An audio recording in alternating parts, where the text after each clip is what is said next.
اللہ اکبر اللہ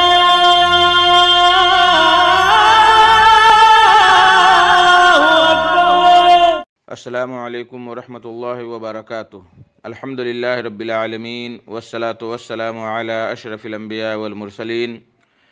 نبینا محمد وعلی آلہ وصحبہ اجمعین ومن تبعہم بإحسان الی یوم الدین، اما بعد۔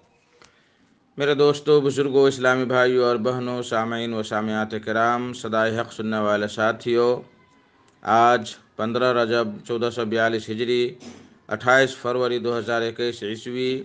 16 گت فاگن 2077 بکرمی، اتوار کا دن، میں محمد مستقی مدنی صدائے حق کا پروگرام لے کر حاضر ہو گیا ہوں،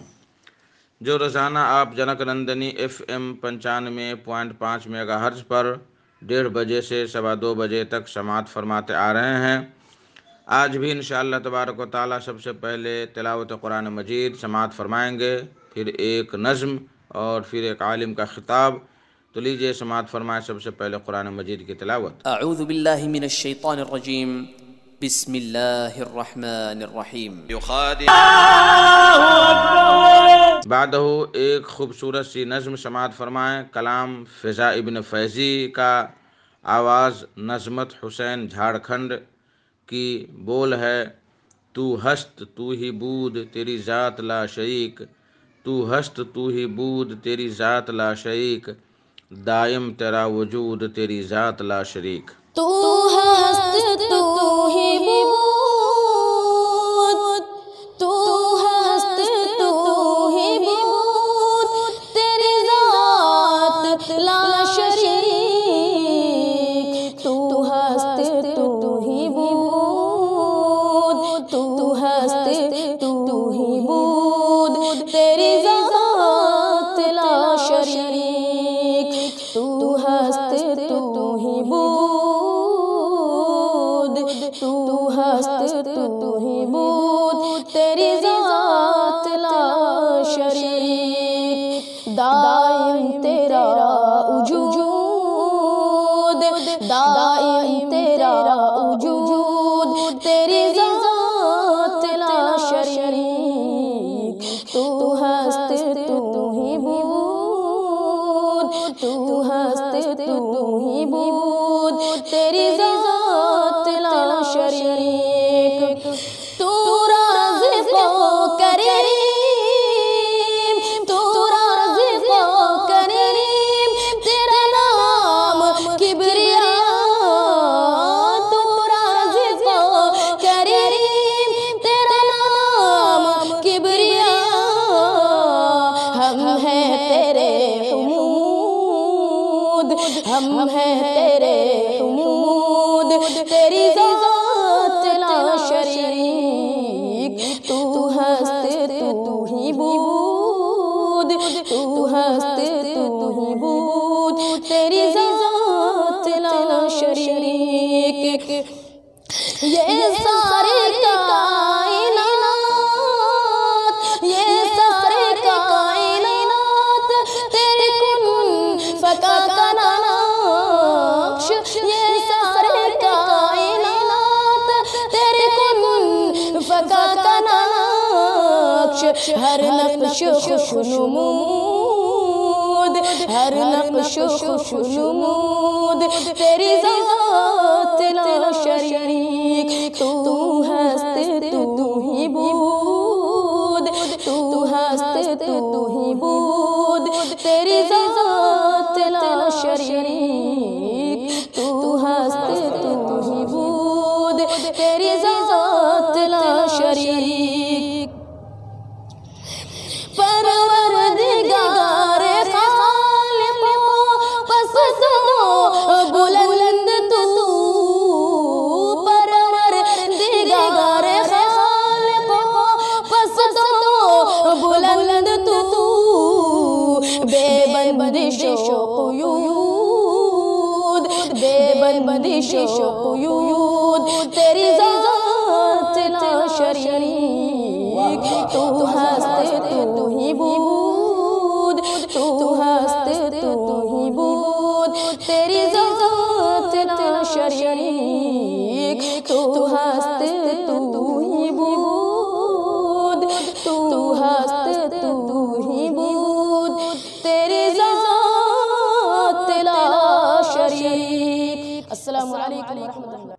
اللہ اکبر اللہ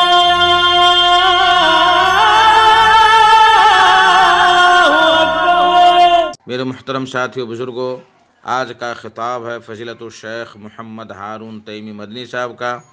جو مدرسہ دارالکتاب و سنہ روہتٹ نیپال میں درس و تدریس کی خدمات انجام دے رہے ہیں۔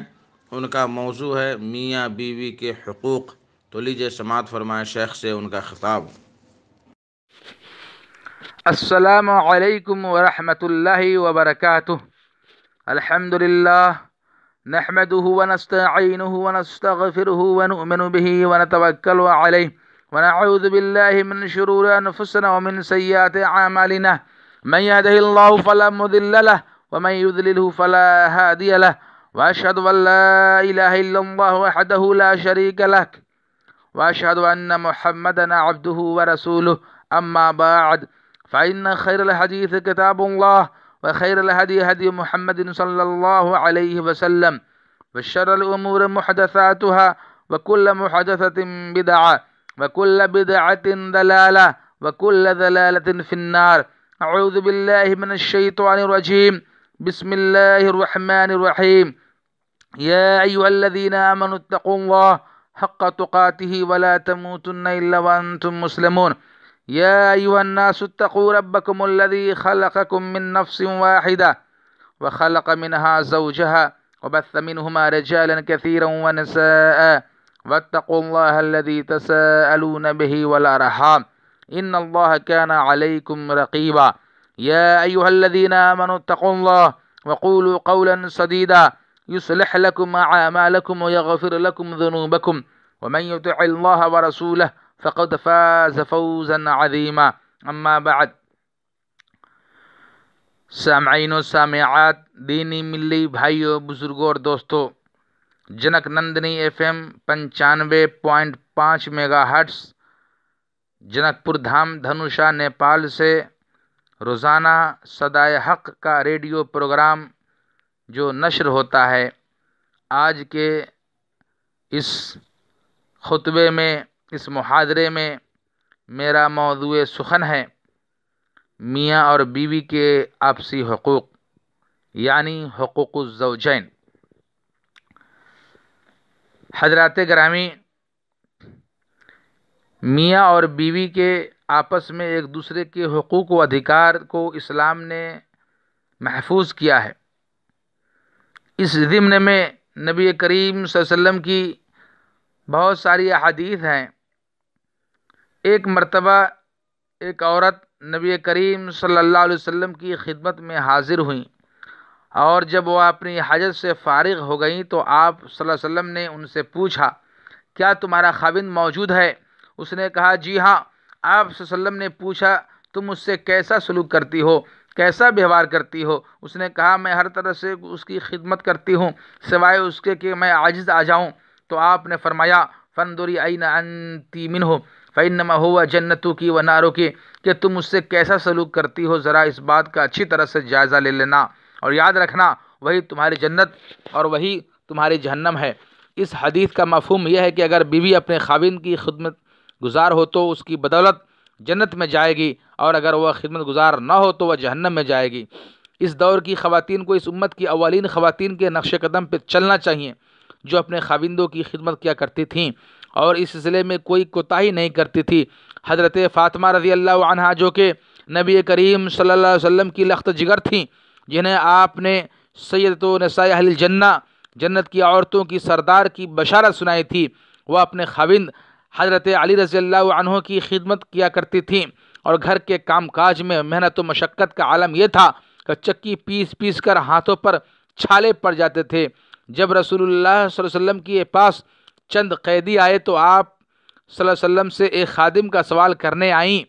لیکن انہیں رسول اللہ صلی اللہ علیہ وسلم گھر میں نہ ملے، چنانچہ وہ چلی گئیں۔ جب آپ صلی اللہ علیہ وسلم گھر میں آئے تو حضرت عائشہ رضی اللہ عنہا نے حضرت فاطمہ رضی اللہ عنہا کے متعلق بتایا کہ وہ اس غرض سے، اس مقصد سے آئی تھیں، تو آپ نے ان کے گھر میں، تو آپ صلی اللہ علیہ وسلم ان کے گھر گئے اور انہیں حضرت علی رضی اللہ عنہ کو مخاطب کر کے فرمایا، کیا میں تمہیں وہ چیز نہ بتاؤں جو اس خادم سے بہتر ہے جس کا تم نے سوال کیا ہے؟ جب تم اپنے بستر پاؤ تو 34 مرتبہ اللہ اکبر، 33 مرتبہ سبحان اللہ اور 33 مرتبہ الحمدللہ پڑھ لیا کرو، یہ تمہارے لیے خادم اور نوکر سے بہتر ہے۔ متفق علیہ۔ حضرت اسماء بنت ابی بکر رضی اللہ عنہ کہتی ہیں کہ مجھ سے حضرت زبیر رضی اللہ عنہ نے اس وقت شادی کی جب ان کے پاس کوئی جائیداد نہ تھی، نہ کوئی غلام تھا، صرف ایک اونٹ اور ایک گھوڑا تھا۔ میں ان کے گھوڑے کو گھاس چارہ ڈالتی اور اونٹ پر پانی لاد کر لے آتی، اور میں خود ان کے ڈول کو سی لیتی اور خود آٹا گوندھتی۔ البتہ میں روٹی پکانا نہیں جانتی تھی، تو پڑوس کی انصاری خواتین مجھے روٹی پکا دیتی تھیں، اور سچی محبت کرنے والی خواتین تھیں، اور جو زمین رسول اللہ صلی اللہ علیہ وسلم نے حضرت زبیر رضی اللہ عنہ کو بطور جاگیر عطا کی تھی وہ تقریباً 2 میل کے فاصلے پر تھی، اور میں اس میں گٹھلیاں چننے جاتی اور اپنے سر پر وہاں سے گٹھلیاں اٹھا کر لے آتی۔ یہ دونوں خواتین حضرت فاطمہ رضی اللہ عنہ اور حضرت اسماء بنت ابی بکر رضی اللہ عنہ اپنے زمانے کی بہترین خواتین میں سے تھیں، لیکن اس کے باوجود بھی وہ اپنے شوہروں کی خدمت کیا کرتی تھیں، اپنے پتی کے ساتھ مدھر ویوہار کرتی تھیں۔ لہٰذا اس دور کی خواتین خواہ وہ کتنی مالدار اور کتنے اچھے گھرانوں کی کیوں نہ ہوں، ان صحابیات سے افضل اور بہتر نہیں ہو سکتی، تو انہیں بھی اپنے شوہروں کی خدمت کرنی چاہیے۔ بیوی پر خاوند کا دوسرا حق یہ ہے کہ وہ اس کی فرمانبرداری کرے، اس کے حکم عدولی نہ کرے، نافرمانی نہ کرے۔ خاوند کی فرمانبردار خاتون کی فضیلت بیان کرتے ہوئے رسول اللہ صلی اللہ علیہ وسلم نے فرمایا: اذا صلت المرأة خمسها وصامت شهرها وحفظت فرجها واطاعت زوجها قیل لها ادخل الجنة من ای ابواب الجنة شئت۔ جب ایک عورت پانچوں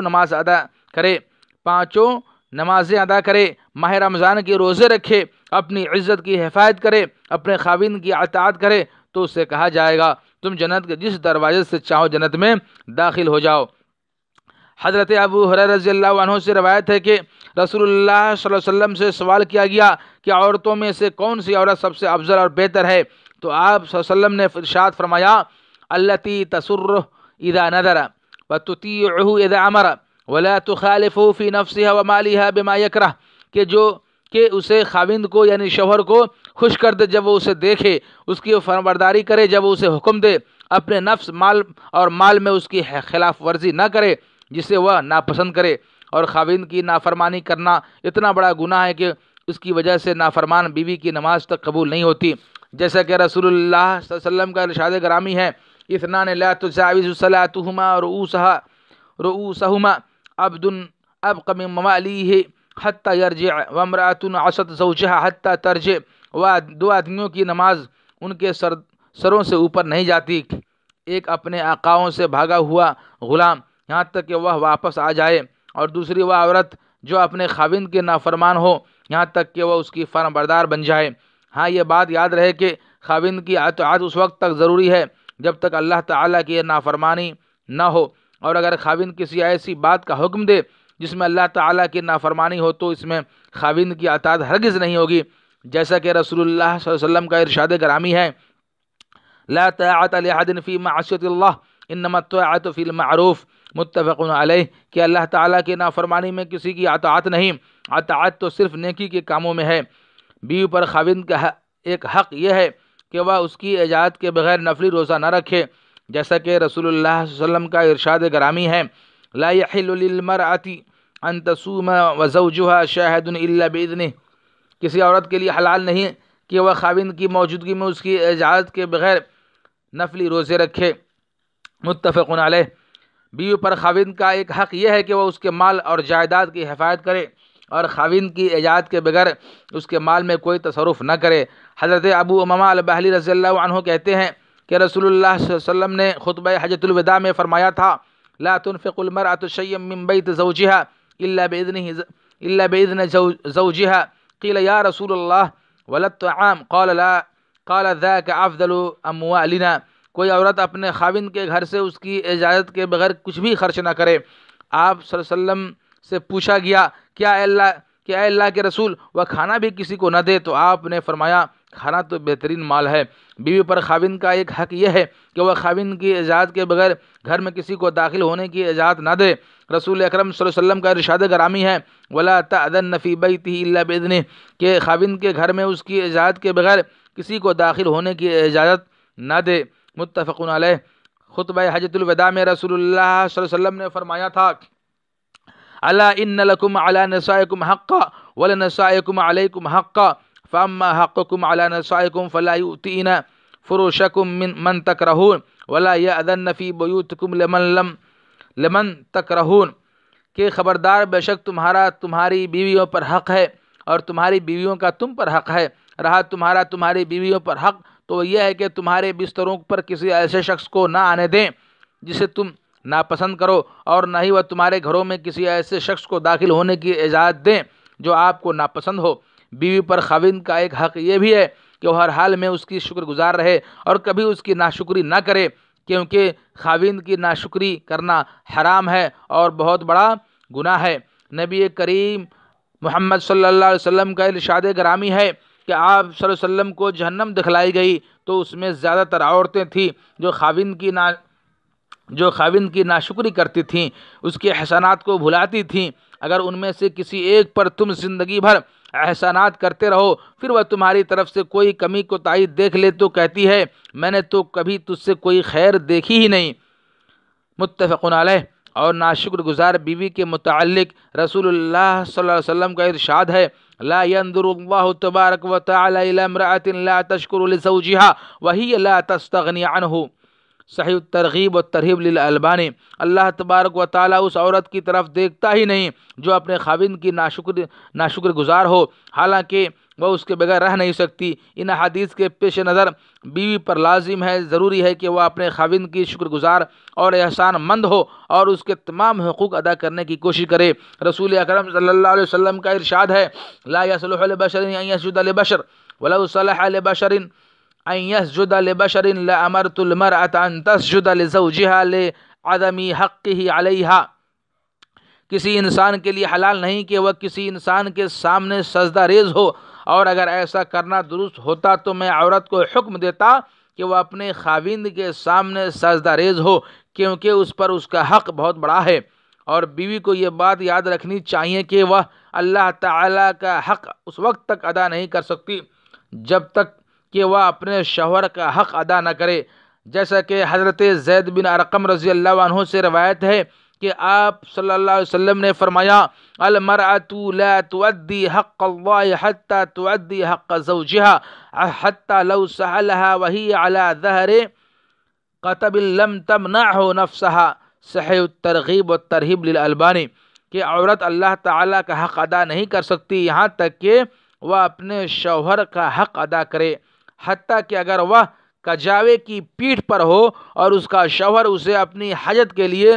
ضرورت کے لیے بلائے تو وہ اپنے آپ کو اس کے سپرد کرنے سے انکار نہ کرے۔ اور حضرت ابو سعید الخدری رضی اللہ عنہ سے روایت ہے کہ ایک شخص اپنی ایک بیٹی کو لے کر رسول اللہ صلی اللہ علیہ وسلم کے پاس آیا اور کہنے لگا اے اللہ کے رسول، میری اس بیٹی نے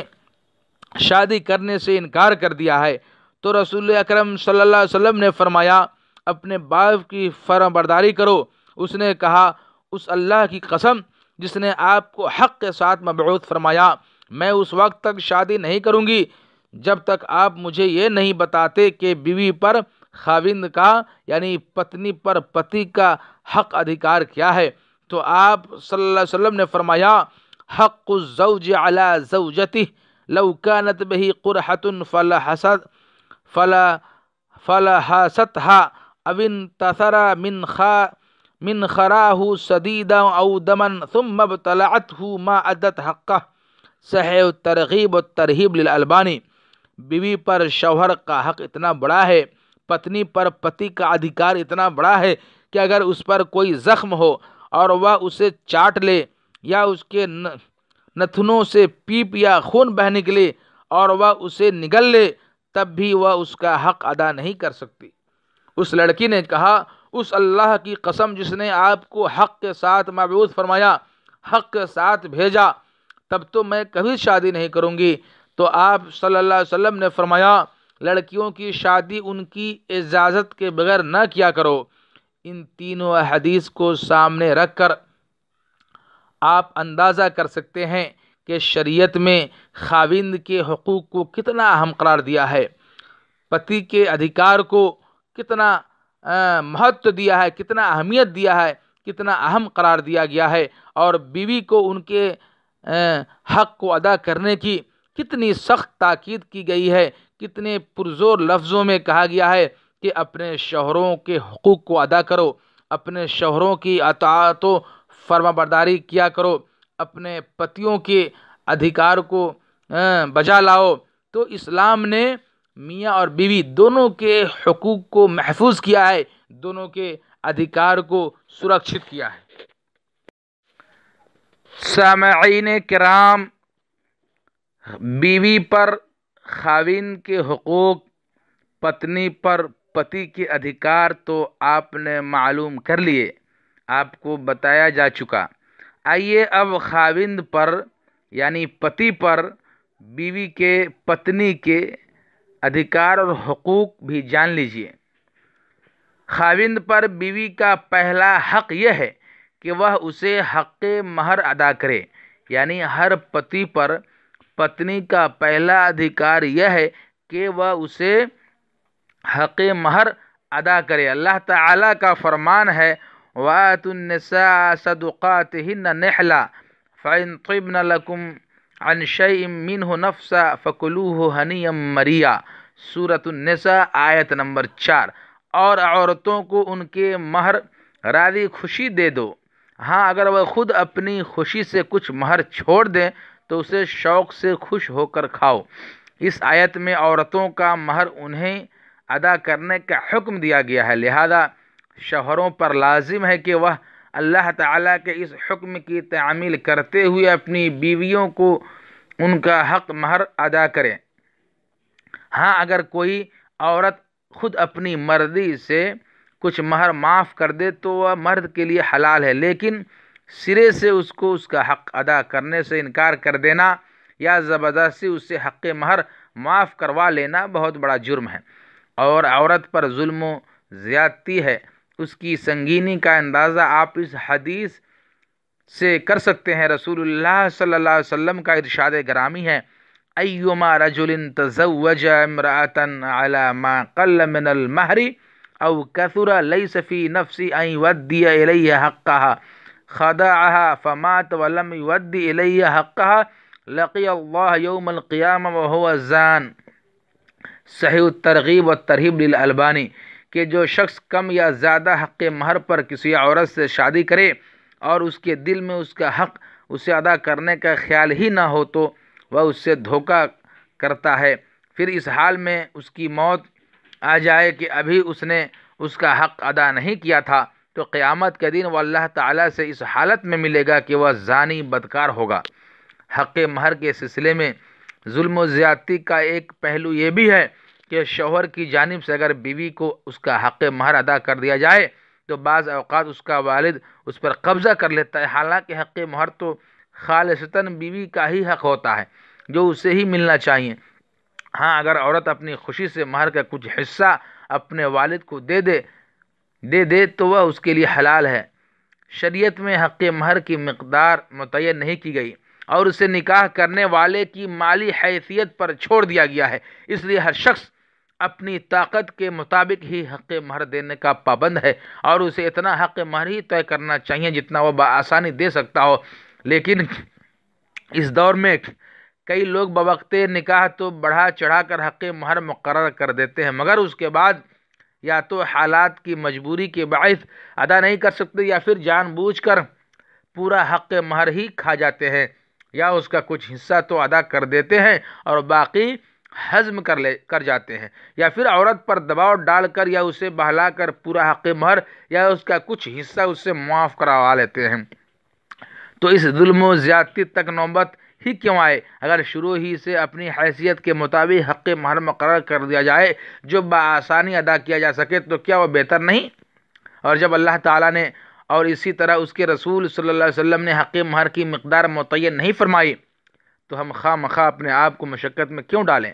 اور اپنے نامہ اعمال میں کیوں گناہ لکھوائیں؟ اللہ تعالیٰ کا فرمان ہے لا یکلف اللہ نفسا الا وسعها، سورۃ البقرہ آیت نمبر 286۔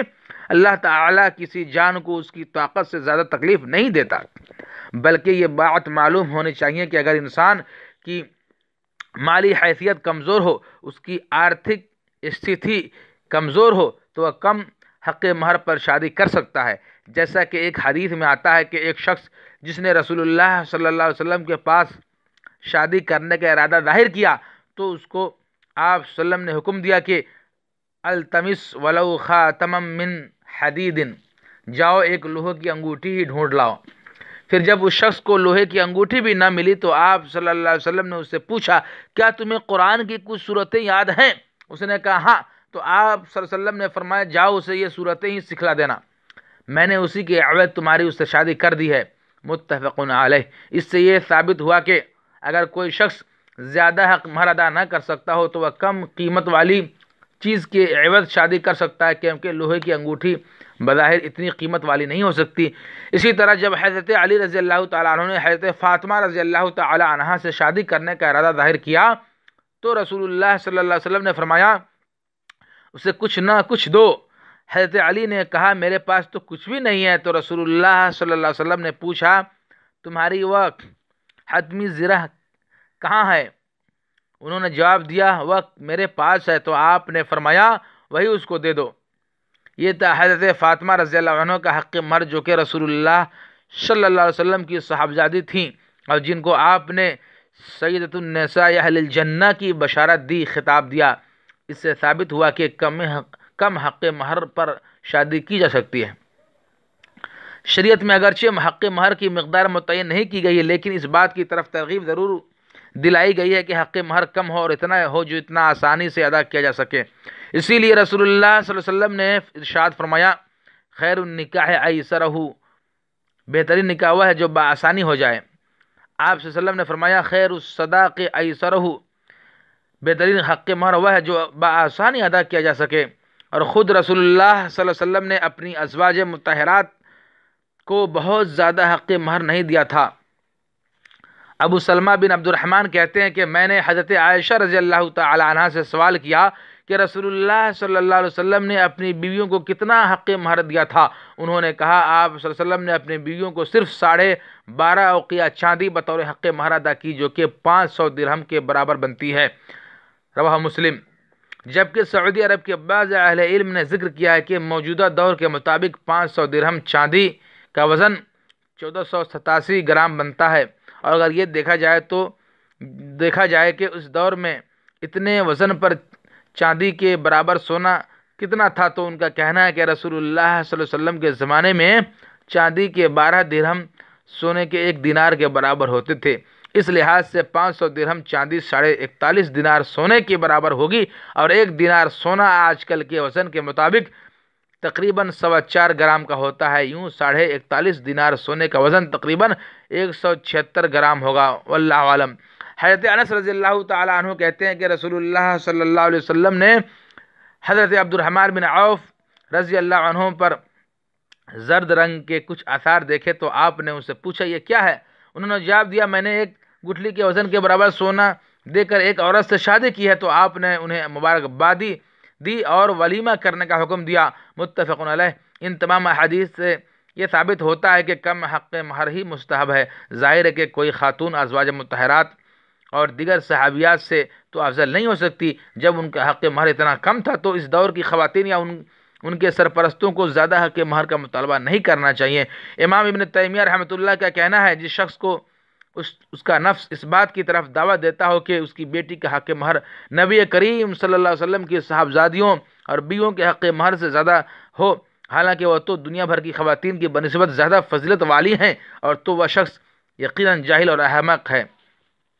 حضرت ابو ہریرہ رضی اللہ تعالیٰ عنہ کہتے ہیں کہ ایک شخص رسول اکرم صلی اللہ علیہ وسلم کی خدمت میں حاضر ہوا اور اس نے آپ کو بتایا کہ اس نے ایک انصاری عورت سے شادی کی ہے۔ آپ نے پوچھا کتنے حق مہر پر؟ اس نے کہا 4 اوقیہ چاندی پر۔ تو آپ نے تعجب کا اظہار کرتے ہوئے فرمایا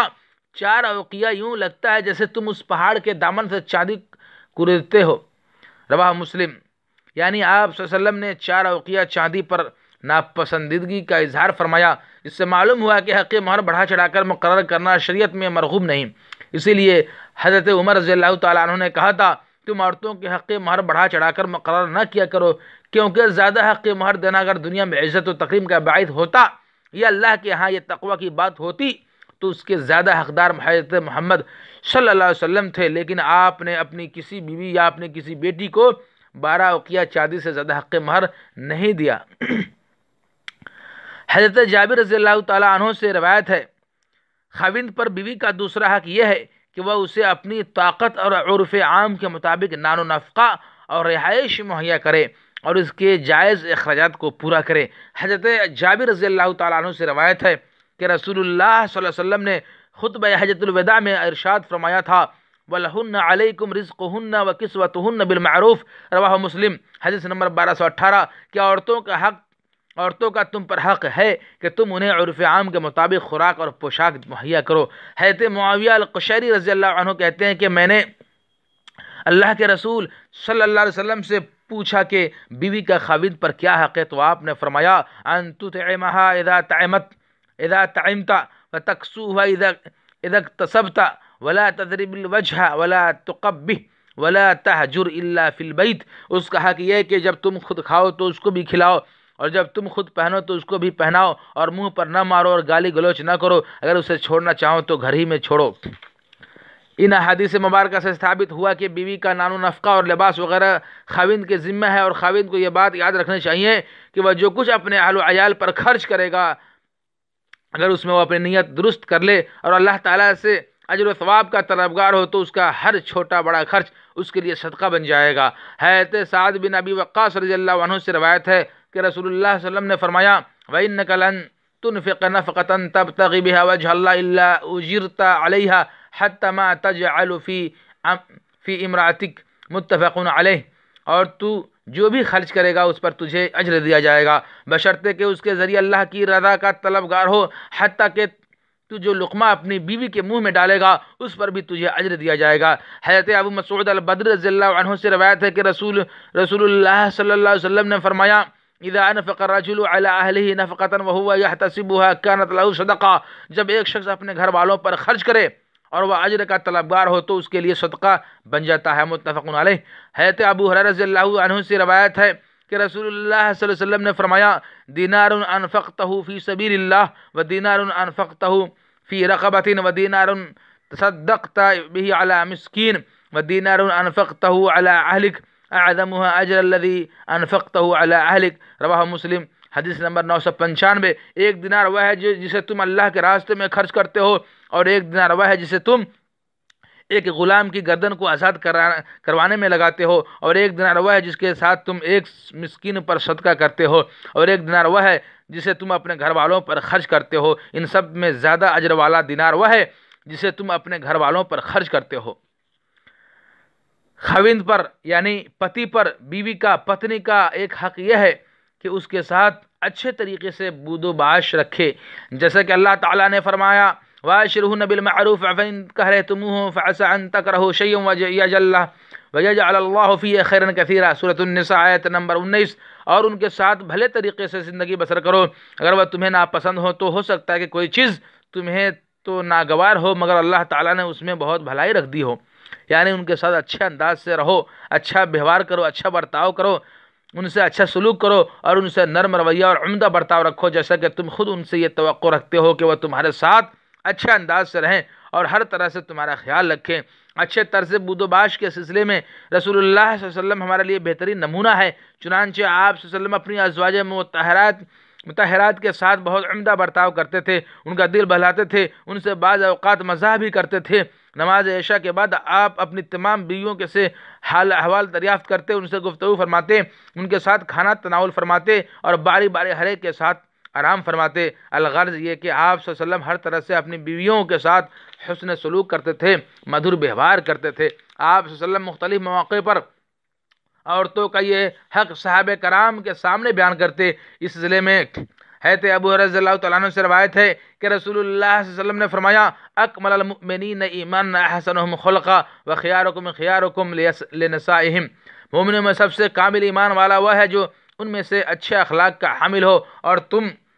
سب میں بہتر وہ ہے جو اپنی عورتوں کے حق میں بہتر ہو۔ اللہ کے نبی نے فرمایا لا یفرق مؤمن مؤمنۃ ان کرہ منها خلقا رضی منها آخر، کوئی مومن اپنی مومنہ بیوی سے بغض نہ رکھے، اگر اس کی کوئی عادت اسے ناپسند ہوگی تو کوئی عادت اسے پسند بھی تو ہوگی۔ اسی طرح سے شوہر پر بیوی کا حق یہ بھی ہے کہ اگر کسی شرعی عذر کی بنا پر بیوی خاوند کے ساتھ نہ رہنا چاہیں تو وہ پورا حق مہر اس کا کچھ حصہ خاوند کو واپس کر کے اسے طلاق لے سکتی ہے۔ شرعی عذر سے مراد یہ ہے کہ مثلا خاوند حقوق زوجیت ادا کرنے کے قابل نہ ہو، یا خاوند بلا عذر بیوی کو تنگ کرتا ہو اور اس نے اس کا جینا حرام کر دیا ہو، یا خاوند بیوی کے درمیان ناچاکی ہونے کے بعد صلح کی تمام کوششیں ناکام ہو چکی ہو اور خاوند تو اسے اپنے ساتھ رکھنے پر تیار ہو اور نہ ہی اس سے طلاق دینے پر آمادہ ہو، تو اس طرح کے شرعی عذر کی موجودگی میں بیوی کو یہ حق حاصل ہے کہ وہ خاوند سے لیا ہوا حق مہر واپس کر دے اور اسے طلاق لے لے۔ اللہ تعالیٰ کا فرمان ہے فَإِنْ خِفْتُمْ أَلَّا يُقِيمَ حُدُودَ اللَّهِ فَلَا جُنَاحَ عَلَيْهِمَا فِي مَا افْتَدَتْ بِهِ، ہاں اگر تمہیں اس بات کا خوف ہو کہ وہ دونوں اللہ تعالیٰ کی حدود کی پابندی نہ کر سکیں گے تو پھر عورت اگر کچھ دے دلا کر اپنی گلو خلاصی کرا لے تو ان دونوں پر کوئی گناہ نہیں ہے۔ لیکن عورت کو یہ بات اپنے ذہن میں رکھنی چاہیے کہ اسے حق خلا تو حاصل ہے، مگر تب جب کہ شرعی عذر موجود ہو، اور